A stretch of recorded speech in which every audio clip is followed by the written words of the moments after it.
ಇನ್ಫೋಸಿಸ್ ಅಂತಿದೆ, ಅವ್ರಿಗೆ ₹1 ಲೆಕ್ಕದಲ್ಲಿ ಎಷ್ಟೋ 100 ಎಕರೆ ಅವ್ರಿಗೆ ಕಂಪನಿ ಮಾಡಕ್ ಕೊಟ್ರು. 317 ಏಕರ್ಸ್. ನಾವು ಕಾಂಗ್ರೆಸ್ ಪಕ್ಷದವರು ಮತ್ತು ಬಾಬಾ ಸಾಹೇಬ್ ಭೀಮರಾವ್ ಅಂಬೇಡ್ಕರ್ ಅವರು ಕಾರ್ಮಿಕರಿಗೆ ದಿವಸಕ್ಕೆ 8 ಗಂಟೆಗಳ ಕಾಲ ಮಾತ್ರ ಕೆಲಸ ಮಾಡಬೇಕು ಅಂತ ಹೇಳಿದ್ರಿ. ಆ ಅಮ್ಮ ಯಾರೋ ಸಿಂಪಲ್ ಸುಧಾ ಅಂತ, ಅದು ಯಾರೋ ಗೊತ್ತಿಲ್ಲ ನನಗೆ. ಆ ಅಮ್ಮನ ಗಂಡ ಹೇಳಿದ್ದೇನು ಅಂದ್ರೆ 75 ಗಂಟೆ ಕೆಲಸ ಮಾಡಬೇಕು ವಾರಕ್ಕೆ, 14 ಗಂಟೆ, 12 ಗಂಟೆ ದಿವಸಕ್ಕೆ ಕೆಲಸ ಮಾಡಬೇಕು ಅಂತ. ಏನ್ ನಾವೇನ್ ಪ್ರಾಣಿಗಳ? ನಾವು ಮನುಷ್ಯರು. ನಾವು ಕೆಲಸ ಮಾಡಿಲ್ಲ ಅಂದ್ರೆ ಮಾಲೀಕರಿಲ್ಲ. ಮಾಲೀಕರು ನಮಗೆ ಕೆಲಸ ಕೊಡಬಹುದು. ನಾವು ಕೆಲಸ ಮಾಡಿದ್ರೇನೆ ಮಾಲೀಕ ಕೆಲಸ ಕೊಟ್ರೇನೆ ನಾವು ಕೆಲಸ. ಇವೆಲ್ಲ ಸಹ ಒಟ್ಟಿಗೆ ನಡೀತಕ್ಕಂಥದ್ದು. ಆದ್ರಿಂದ ನಿಮ್ಮ ಸ್ವಾಭಿಮಾನ, ನಿಮ್ಮ ಹಕ್ಕು, ನಿಮ್ಮ ಸಮಾನತೆಗೆ ತಾವೆಲ್ಲರೂ ಸಹ ಹೋರಾಟ ಮಾಡಬೇಕು ಅನ್ನೋದನ್ನ ಪಣ ತೊಟ್ಟು ಈ ವಿಶ್ವ ಕಾರ್ಮಿಕರ ದಿವಸದಿಂದ ತಾವೆಲ್ಲರೂ ಸಹ ಒಳ್ಳೆ ಸಂಖ್ಯೆಯಲ್ಲಿ ಬಂದಿದ್ದೀರಿ. ಹಲವಾರು ಸಾರ್ವಜನಿಕ ಉದ್ಯಮಗಳು HMT, HAL, BEL, ಬೆಮೆಲ್ ಅಥವಾ ಇದು ನ್ಯಾಷನಲ್ ಏರೋನಾಟಿಕಲ್ಸ್ ಅಂತೇಳಿ 50 ಸಾರ್ವಜನಿಕ ಉದ್ಯಮಗಳು ಅಲ್ಲಿ ಪ್ರಬಲವಾಗಿ ಕಾರ್ಮಿಕ ಸಂಘಟನೆಗಳು ಬೆಳೀತಾ ಇತ್ತು. ಕಾಂಗ್ರೆಸ್ ಪಕ್ಷದ ಕಾರ್ಮಿಕ ಸಂಘಟನೆಯಲ್ಲಿ ಬೆಳೀತಾ ಇರಲಿಲ್ಲ.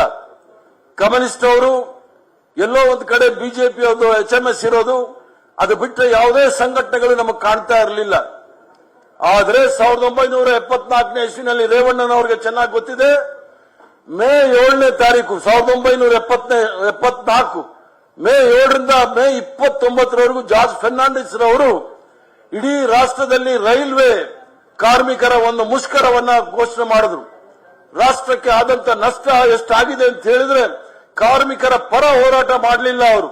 ಕಾಂಗ್ರೆಸ್ ಪಕ್ಷವನ್ನ ಸೋಲಿಸಲಿಕ್ಕೆ, ಕಾಂಗ್ರೆಸ್ ಪಕ್ಷವನ್ನ ನಿಷ್ಕ್ರಿಯಗೊಳಿಸಲಿಕ್ಕೋಸ್ಕರ ಎಲ್ಲ ರೀತಿಯ ಹೋರಾಟದ ಹೆಸರಲ್ಲಿ ಷಡ್ಯಂತ್ರವನ್ನ ಮಾಡಿರ್ತಕ್ಕಂಥವ್ರನ್ನ ನೀವು ಯಾವತ್ತೂ ಸಹ ಕ್ಷಮಿಸಬಾರದು. ಕಾರ್ಮಿಕ ಸಂಘಟನೆಗಳಲ್ಲಿ ಇದೇ ಬೆಂಗಳೂರಲ್ಲಿ ಜಾಯಿಂಟ್ ಆಕ್ಷನ್ ಫ್ರಂಟ್ ಅಂತ ಆಯ್ತು. ಯಾರೋ HMT ಅವರು ಇದ್ರು, ಕೈ ತೆಗಿರಿ ನೋಡೋಣ. ಜಾಯಿಂಟ್ ಆಕ್ಷನ್ ಫ್ರಂಟ್ ಅಂತ ಹೇಳಿ ಜಾರ್ಜ್ ಫೆರ್ನಾಂಡಿಸ್ ರವರು ಬೆಂಗಳೂರು ನಗರದಲ್ಲಿ ಇರ್ತಕ್ಕಂಥ ಎಲ್ಲ ಸಾರ್ವಜನಿಕರ ಉದ್ಯಮಗಳ ಮುಷ್ಕರವನ್ನ ಘೋಷಣೆ ಮಾಡಿದ್ರು. ಕಾರ್ಮಿಕರಿಗೆ ಸಮಾನವಾದ ವೇತನ ಸಿಗ್ತಾ ಇಲ್ಲ ಅಂತ ಹೇಳಿ. ಆದ್ರೆ 100 ದಿವಸಗಳ ಕಾಲ ಆ ಒಂದು ಮುಷ್ಕರದಲ್ಲಿ ಬಹಳಷ್ಟು ಹೋರಾಟಗಳು. ರೇವಣ್ಣವರು ಸಹ ಜೈಲಿಗೆ ಹೋಗಿದ್ರು, ನಾನು ಸಹ ಹೋಗಿದ್ದೆ. ಆ ಸಂದರ್ಭದಲ್ಲಿ ನಾನು ಸಹ INTUC ಯಂಗ್ ವರ್ಕರ್ಸ್ ಕೌನ್ಸಿಲ್ನ ಅಧ್ಯಕ್ಷನಾಗಿದ್ದೆ. 100 ವರ್ಷ ಆಗ CM ಸ್ಟೀಫನ್ ಅವರು ಕಾರ್ಮಿಕ ಮುಖಂಡರಾಗಿದ್ರು, ಕೇಂದ್ರದಲ್ಲಿ ಕಾರ್ಮಿಕ ವಿಭಾಗದ ಮಂತ್ರಿಗಳು ಆಗಿದ್ರು. ಅವರು ಯಾವುದೇ ರೀತಿಯ ಇದು ಕಾನೂನು ಬಾಹಿರವಾದಂತಹ ಮುಷ್ಕರವನ್ನು ಮಾಡಿದ್ದಾರೆ, ಇದನ್ನ ನಾವು ನಿಲ್ಲಿಸಬೇಕು ಅಂತ ಹೇಳಿದಾಗ ಗುಂಡೂರಾಯರಿಗೆ ಇಂದಿರಾ ಗಾಂಧಿ ಅವರ ಸೂಚನೆ ಬಂತು, ಏನಾದ್ರೂ ಮಾಡಿ ಸರ್ ಈ ಮುಷ್ಕರವನ್ನ ನಾವು ಬ್ರೇಕ್ ಮಾಡಬೇಕು ಅಂತ ಹೇಳಿ. ಆಗ ನಮ್ಮ ಕೈಯಲ್ಲಿ ಇದ್ದಿದ್ದು HMT, Escorts, MICO, John Fowler ಅಂತ ಹಲವಾರು ಕಂಪನಿಗಳನ್ನು ನಾವು INTUC ನಲ್ಲಿ ಇದ್ವಿ. ಆಗ HMT ಅವರು ಹೊರಗಡೆ ಬಂದು ಆ ಮುಷ್ಕರವನ್ನ ಅಲ್ಲಿಗೆ ನಿಲ್ಲಿಸಿದ್ರು. ತದನಂತರ ನಾವು 83ರಲ್ಲಿ ಸರ್ಕಾರವನ್ನು ಕಳ್ಕೊಳ್ಳೋ ಪರಿಸ್ಥಿತಿ ಬಂತು. 76ರಲ್ಲಿ ಇದೇ ರೈಲ್ವೆ ಮುಷ್ಕರ ಇಂದಿರಾ ಗಾಂಧಿ ಅವರು ತುರ್ತು ಪರಿಸ್ಥಿತಿಯನ್ನು ಘೋಷಣೆ ಮಾಡೋ ಪರಿಸ್ಥಿತಿ ಬಂತು. ಆದ್ರಿಂದ ಕಾರ್ಮಿಕ ಸಂಘಟನೆ ಅನ್ನೋದು, ಕಾರ್ಮಿಕ ಶಕ್ತಿ ಅನ್ನೋದು ಬಹಳ, ಅದು ಯಾವುದೋ ಒಂದು ಕೆಲಸ ಉದ್ಯೋಗ ಮಾಡ್ಲಿಕ್ಕೆ ಮಾತ್ರ ಇದೆ ಅಂತ ತಿಳ್ಕೊಳ್ಬೇಡಿ. ಅದು ದೊಡ್ಡ ಶಕ್ತಿ ರಾಷ್ಟ್ರ ನಿರ್ಮಾಣದಲ್ಲಿ. ಅದಕ್ಕಿರ್ತಕ್ಕಂಥ ಶಕ್ತಿ ಬೇರೆ ಯಾರಿಗೂ ಇರೋದಿಲ್ಲ.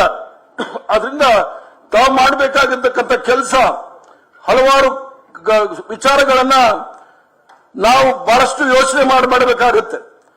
ಅವರ ಅಂದ್ರೆ ಗೌರವಯುತವಾದ ಒಂದು ಉದ್ಯೋಗ, ಡಿಗ್ನಿಟಿ ಆಫ್ ಲೇಬರ್ ಅಂತ ಹೇಳ್ತಾರೆ.